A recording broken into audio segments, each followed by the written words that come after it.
Hello, everybody. Welcome to our initial session of our webinar week. And let me introduce you to our webinars. We're doing a set of webinars this week about MBD and a lot of others of our software tools. And this especially is about MBD preparation and about the question if you ever have thought about launching an MBD process and didn't really know where and how to start. Well, the webinar will be held by myself. My name is Jan Stolfang. I'm the CEO of B&W Software, and I have with me Florin and Fabian, who will help me with upcoming questions during the webinar or after the session. We will record the complete session and send it out to you afterwards. So this will be tomorrow. The session will be divided in 2 parts or even 3 parts. It will be a part of presentation slides first. This will cover about 2/3 of the session, and afterwards I will give a short live demo, about 1/3 of the session time, and later on we'll probably have some time for Q&A, but you also can use the chat function to ask questions during the webinar already. If we cannot cover all questions during or after the webinar, we'll follow up with the questions and contact you directly via email. So with this introduction, let me jump into the topic directly, and let me talk a little bit about motivation for MBD and MBE in general. So a lot of companies do look at MBD, MBE projects because they want to look at savings and simplifications within their processes. And this will give them a high automation potential for the future. Another point of motivation could be the quality area. In a world of a lot of compliance, reducing errors is a must in most companies. Standardization is another motivator that leads to automation later on, and this will be a good point for starting MBD, MBE efforts. And in addition, if you're looking at IoT projects, well, MBD will be a requirement to start those at all. Another different point could be supply contracts. So you might be in a situation to have suppliers or customers that require MBD processes already. So with this, I just want to look a little bit about the differences between the wording of MBD and MBE. And for this, I stole away a slide from Michael Friedman at the LifeWorks this year. And just looking at model-based definition as a 3D CAD model part that's being annotated and can go into production without having a 2D drawing sheet with it. The model-based enterprise is the complete process around this 3D annotated part, but these processes will make use of the 3D annotated model by taking the information directly from the model and in an automated way. Diving a little bit deeper into the topic, just shows a kind of a simplified MBD MBE process. And in my webinar today, I want to look at the model-based definition part that usually takes part in the Creo Parametric area in our business, because that's our field of operation at B&W. The first process step you probably have to do is to look at preparation for your MBD models, and this is looking at start parts, start assemblies, look at a process, how to update legacy parts that you may have, setting up new design rules, and so on. Still, there's a lot of things that you have to do in order to prepare the MBD processes. The next thing is very comparable with the detailing of your 2D drawing. Well, you have to enrich or annotate your 3D part by creating annotations, dimensions, tolerances, GD&T, applying colors, and so forth. And finally, when done so, you will have to publish this information to downstream processes, and you might either do this step by step and publish it out from Creo, or you check it into Windchill for an automated publishing. So there will be exports to any neutral interfaces, viewing systems, or even paper prints. Later on in a model-based enterprise, you may probably validate these exports and finally consume the data by the downstream processes and software solutions. So let's look at how to start, where to start, what to do next. Well, probably a good idea is to start analyzing the current 2D drawings, because that's the thing that you want to achieve later on. And if you look at the 2D drawings in a company, you'll see that there are usually a lot of different types of drawings for different purposes. So this may be manufacturing drawings or complete mold drawings, assembly instructions, and so forth. And all these types of drawings may have different content for dedicated consumers. So the question is, who will need one piece of information from this type of drawing?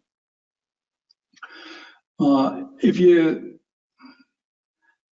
have a traditional drawing and just mark up all the information that the consumers need later on, you might end up with a drawing with a lot of information that's not needed by anybody. It's just there because of historical reasons. And the consumers of your drawings, they can either be within the enterprise or they can be external partners and suppliers. And this also differs in content and types of drawings. Another point you might look at is the effort that you need to create or consume the drawing. So there might be drawings that have a very large effort that takes a long time to create, and there may be drawings that are very simple and be created more or less automatically. So there are differences in here as well. And a very important thing to look at is how this information is being used today. So if a person just reads the drawing or retypes things or recreates even geometry from it to fulfill his tasks. And this usually gives you a good idea on how big the potential of savings is in moving the information in a 3D world.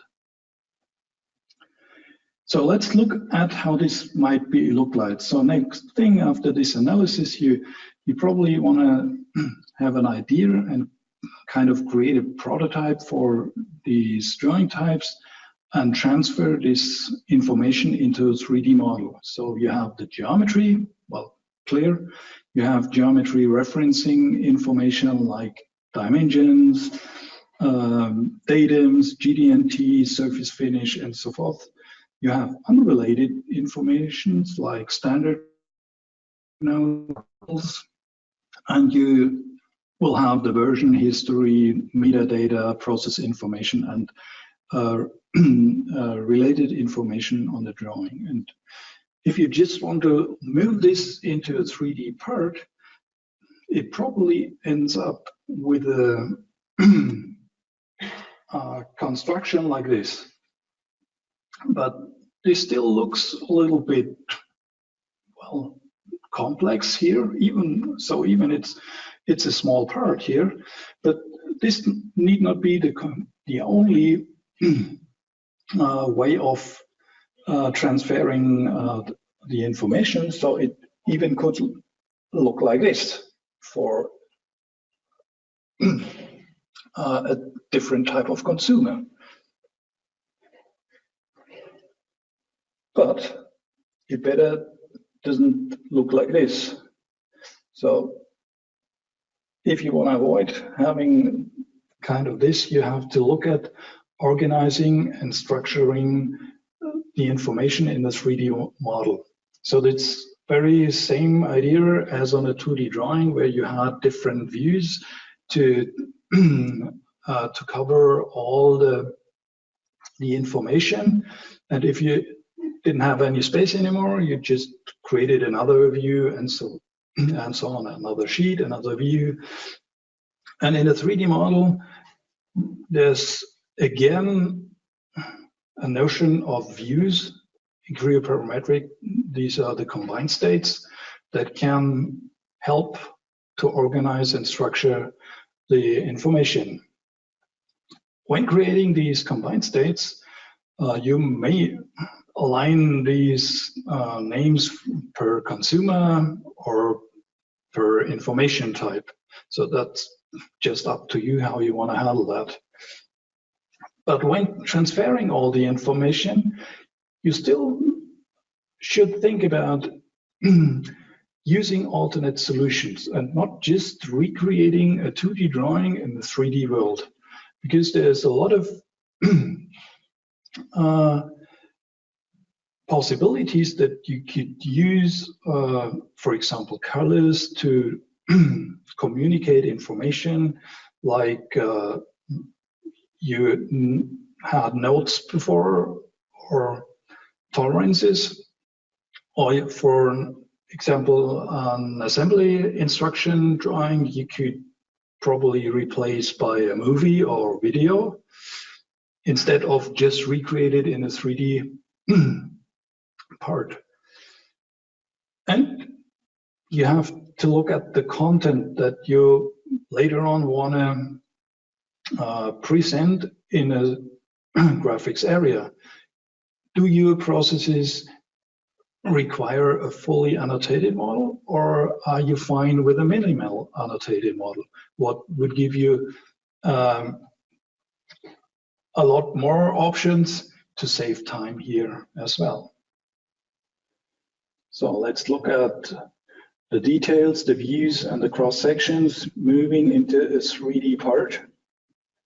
And if you just have a single view, everything's overlaying here, but the combined states will give you the ability to structure the views and the information. Well, about communication,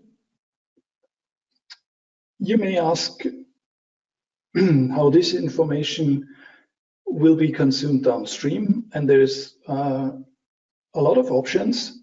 You could either use a 3D viewer like Creo View, that's usually used internally for internal processes. You may need to export to neutral interfaces like a STEP 242, a JT, QIFs, 3D PDFs, or whatever. You may have direct interfaces to, for example, a CAM or CMM software. And in some cases, you still have the need for paper prints, for example, on the shop floor. If still there are people that do not have a computer and operate kind of legacy machines for turning or milling. And a very important question at the end is, who will consume this information? Will this be just a human being, again, interpreting graphically the information that you put into the model? Or will this be a human and the machine or software? Or will this just only be the machine and the software interpreting this information? So this is very important because it defines the level of presentation that you need for your information in here. So just a quick look at the lessons that I've learned during the years in the MBD area. I've seen many companies starting MBD, and there is no overall MBD standard. So it looks different at every company, and this is quite clear because the drawings they had before looked different also. I learned that you need to have a buy-in from management and the users that will be involved in the process. So management will have to support it on a high level and possibly spend a lot of money into this to make this automation happen. And the users need to live this new processes, and you have to make them happy using them. In most cases, the downstream consumers will see the greatest benefits because these are the people or departments where the automation potential can be used. But even so, the people who are creating the model-based definition, so they're creating the annotated model, will see a lot of benefits if you, for example, going to a minimal annotated model. The next thing is you will not introduce MBD on a single day, not even in a week or a month. So this is a long process with a lot of loops. You probably go through discussions with management and users, but finally it really works. And when you look at the big picture first, then, well, you have to start at a single point, at a very small point. So diving a little bit deeper into the preparation area. So, well, a first thing you might look at are start parts. So the new parts that people have to use if you're going MBD. And these start parts should contain combined states because it's a manual process. Otherwise, to generate those, you have to look at visibility of items like datum planes, axes, and so on, and you have to structure them in layers. You have to make sure that you have all your metadata ready in form from parameters. Perhaps you need to generate a few more orientations for your documentations and reserve some space where annotations go to. Another thing is to look at existing or legacy parts that you might reuse in your MBD process. If you just go straightforward and just say, well, we are not using any legacy part in our MBD projects, we're just starting MBD in new projects, then you're fine with that.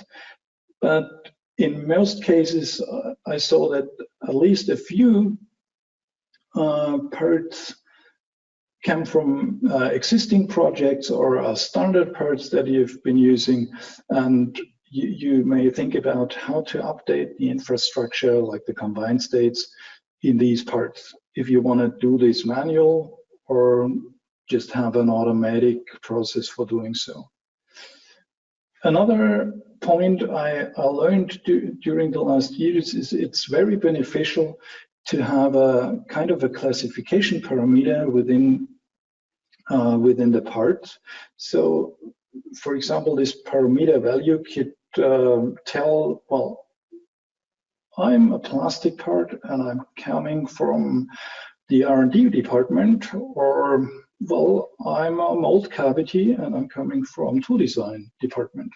So these parameter values can be used in a lot of downstream processes if a software looks at the part and information, so to determine what to do with the part.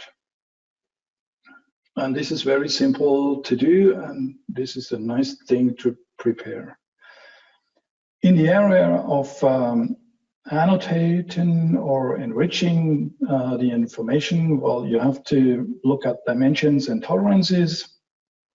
And well, this Creo software provides a lot of options how to do this, but you have to decide yourself how much of the content you previously put onto the 2D drawing really needs to be presented in a graphical area in a 3D model. So that's your choice that you have to design in your processes.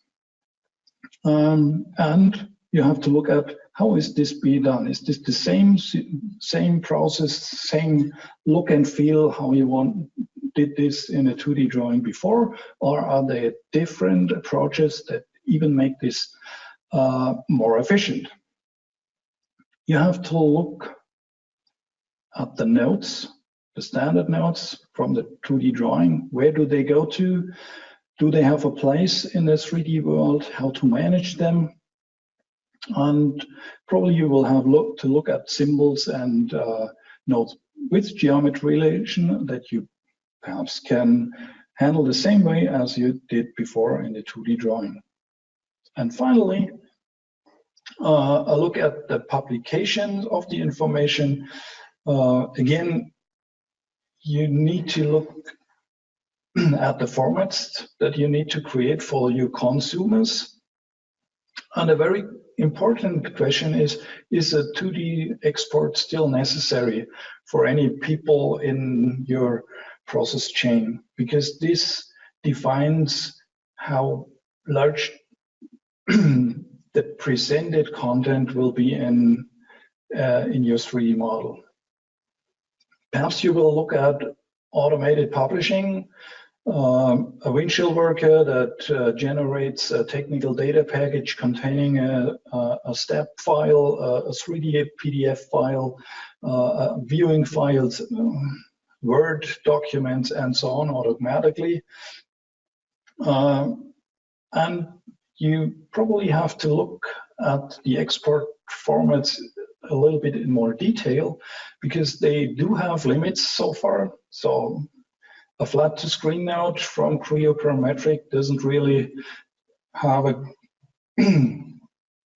good home in a step format. Same is for appearance states. So step format just reads a single appearance state. But for example, Creo View does read all the appearance states and nicely transfers them into the viewing file. But Creo View, for example, isn't very happy with the cross sections and the zones that you create in a part. So there's different limitations, and you have to look at them closely. What's been able to transfer and what's not been able. So that brings me to the live demo part. I'll just go to my Creo Parametric here. And I've created a ribbon containing all the functions that I want to use today, the MBD ribbon here.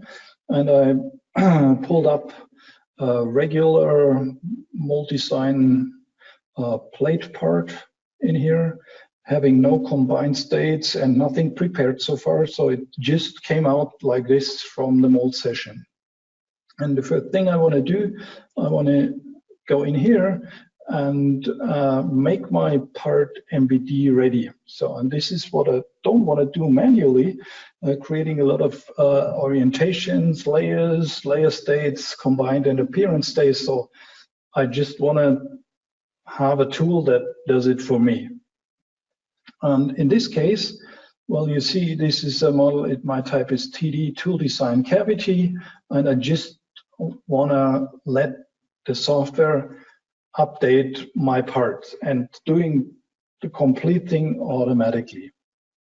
Well, this will take a few seconds to finish. So software looks into the model, finds the parameter. Well, it's a tool design part, and from there finds a set of rules and starting to look at the parameters, the relations, the orientations in the part, and finally we'll get into the area of creating the combined states and relating them with the layers and so on. So this is a process that would take, yeah, an hour, half an hour, 2 hours if you want to do this manually. So this is about the comparison to this, what I've been showing here. And well, while this is running through this process, it's generating the combined states right now.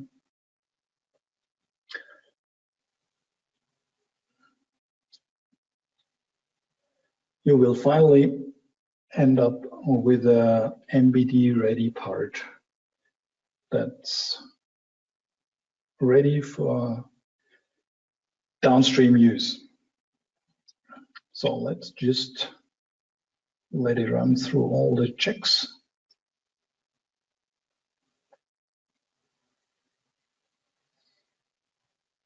So here you see the combined states that have been created. So let's just close this so far and just look at a few of those here. So they have different content already and different orientations or visibility, like this one, where I do not have any geometry visible like right now. And this is the combined state I want to use for my standard annotations. And to select and provide the standard annotations, I'm using the Smart Annotate software. And again, the software sees, well, this is a part that belongs to tool design and provides me with the correct metadata information in here, all the parameters. So I just make this a little bit bigger, and it provides me with a set of annotations that is proposed already and checked, so I can directly start adding them. So let's just add and just choose any other value here, just another value here, and go for the placement. And the placement allows me to select a combined state where I want to place these nodes in. So let's just do the general nodes one. Hit OK, and the software now starts creating annotation features and putting in the information in these annotation features and placing them within the part. So this is a relative placement to the default coordinate system right now. And as these parts have different sizes, so it's kind of difficult to match the size of the text directly. And so let's do it like this. And I'm saving the notes view for later use. Another just nice idea here is to add another language to my information. So I prepared the layout of the annotations here to contain 2 languages, and in my case I did choose Chinese and English. And as these notes are not flat to screen notes, but notes that have been placed to a datum plane, I can zoom in and make it even clearer what's been here meant by this. Well, I cannot read the Chinese characters at all, but so I can spin around these notes, but going back to the combined states, I'm being back here for my perfect notes view. So the last thing, or the next thing I want to show is how to use a different approach to transfer information to downstream users. So in this case, I want to use a color coding to either communicate the function of my plate here, and in a different combined states, I'll show you about the tolerances. So the first thing is I'll move this away a little bit. Applying rules that have been prepared for these type of parts, and my parts get color coded. So I'll make this a little bit bigger here, so we can see this a little. So the cooling channels have been colored in blue, the hydraulic channels in yellow, and for example the cable slot in this tan far colored.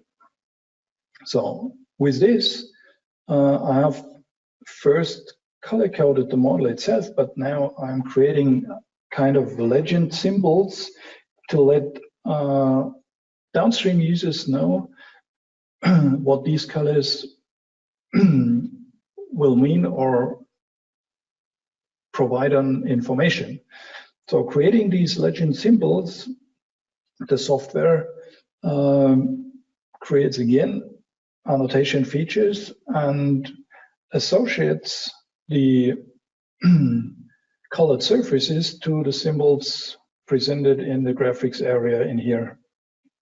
So if I close the dialog just once and move my cursor over the, it's not that good here, over the symbols here, you can see that there is a highlighting in the model, and this associativity even goes through to publishing to Creo View, so you will make use of this notes and legend symbols in Creo View as well. So just go into the next combined state and use the smart color again to just apply another rule set that's communicating tolerances on the part. So it's being colored in a different way with a different set of rules. And I do create legend symbols, and they look completely different from the ones before. So you can use symbols, so they're customizable. You can use them as you like. And again, in the background, the associativity is created from the software. Even if you change the geometry later, you can reapply the colors and update the colors. So this is a complete color management in the background for color coding these type of parts. So let's just here again, you see there's the highlighting and the associativity.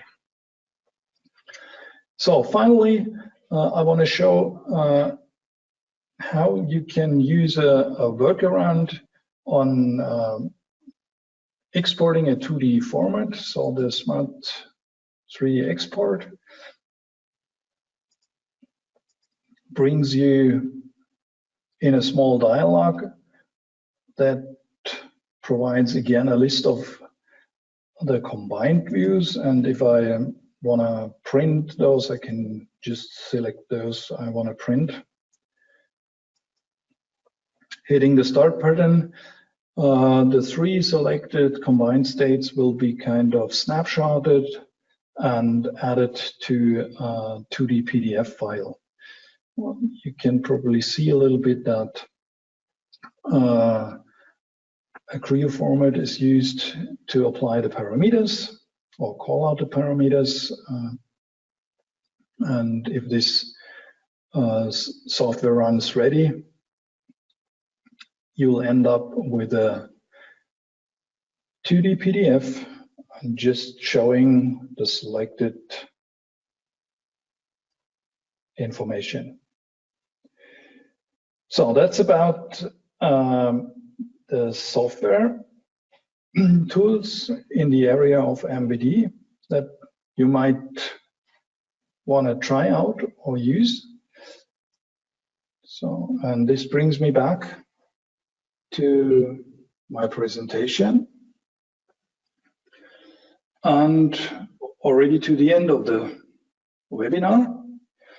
So hopefully you found this information interesting and could learn a little bit about it. If you're interested in a little bit more details about the software tools itself, there will be again webinars this week, this afternoon and tomorrow and on Thursday that you still can sign up for. And you also can subscribe to our newsletter to get more information about our products, or look at the YouTube channel to find out what we've been doing in the last years. Sure, you can feel free to ask us directly, sending emails or get us on the phone. And if you want to try out one of the software tools, don't hesitate to ask for a demo license. That usually isn't a problem. Well, that's it. Thanks for your attention. We'll stop the recording in the next seconds, and while we're opening up it to questions, and my colleague Florian will cover the questions that have been coming in during the webinar.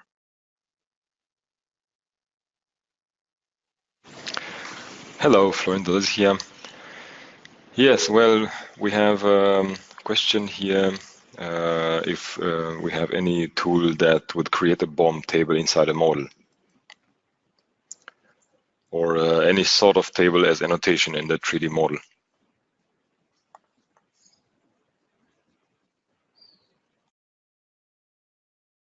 Okay, so the question about a software that may create a table in a 3D model. Well, PDC doesn't allow creating tables in a 3D part, and we cannot get around this as well. What we can do, and what you might have seen here, the Smart Annotate can kind of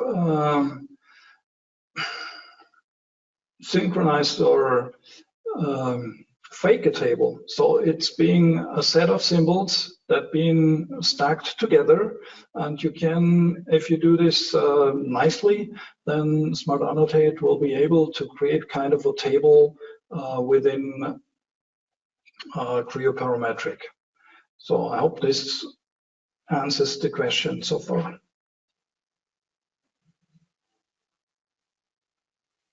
Okay, there is another question. Is there any way to apply those rules with smart update on a big amount of models?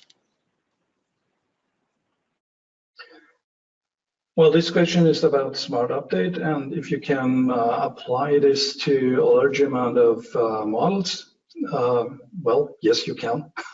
So there's two ways. Either you can run smart update on a assembly, for example, or an assembly drawing, and it will drill down into all the parts that been in the assembly or even in the assemblies that been used in a drawing. So that's one approach to run it on a large set of models, and the other approach is using the batch function from Smart Update. So you can run it on a folder on your local computer, or you can use it on a Windchill workspace.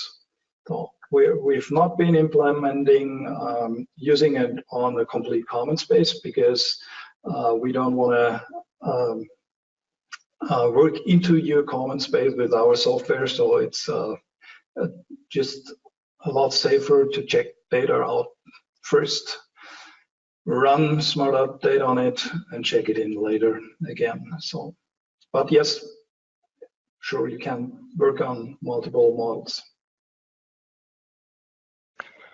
Okay, another question to Smart Annotate this time. Is there how does this localization function?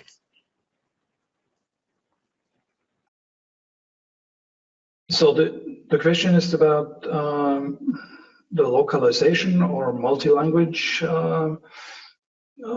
function in Smart Annotate. Well, you have to prepare your layout of the notes or symbols up front. So if you want to go with a dual language setting, well, you can do so. And you have to prepare the texts up front. So you have to get in somebody who translates things in a nice manner.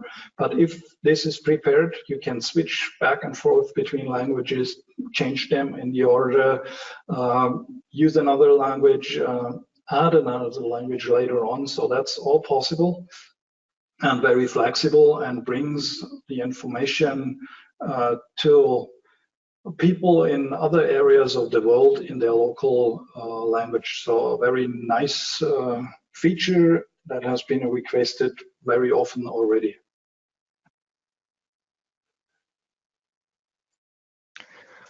Okay, when we have one more question, the last question. How about standardized color coding? Is there any support for this?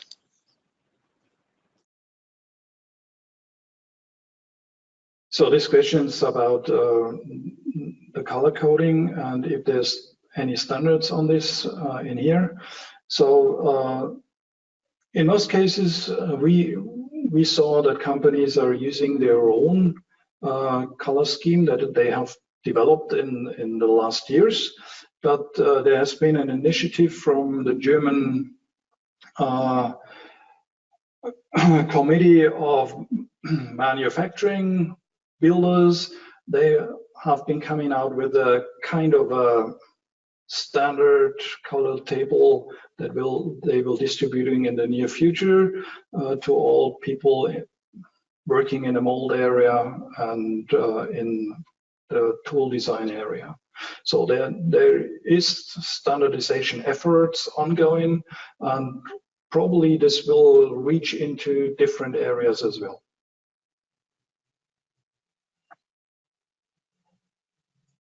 Okay, and then we have one more question. How to create a similar drawing with a balloon for assembly?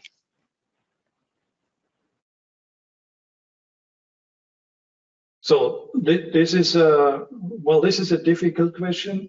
It's about how to recreate a 2D drawing in the 3D world, ballooning all the assemblies.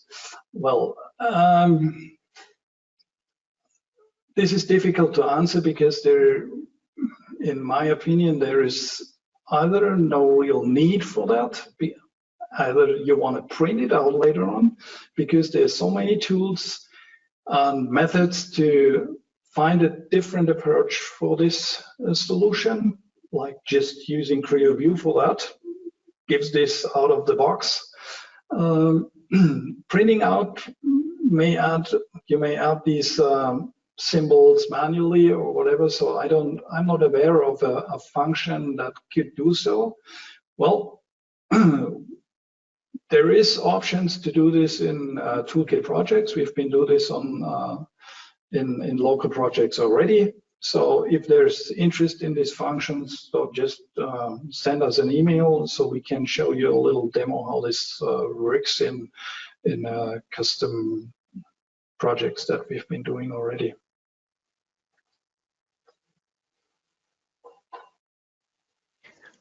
Okay, thank you very much. We will answer all other questions via email. This would be everything for now. Thank you.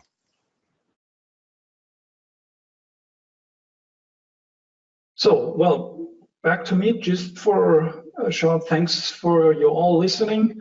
And I'm ending up the webinar right now and hoping that you will be attending other sessions in this week from our webinars. Please feel free to give any feedback if you liked it or didn't like it. So we're happy on every feedback. Thank you. Bye-bye.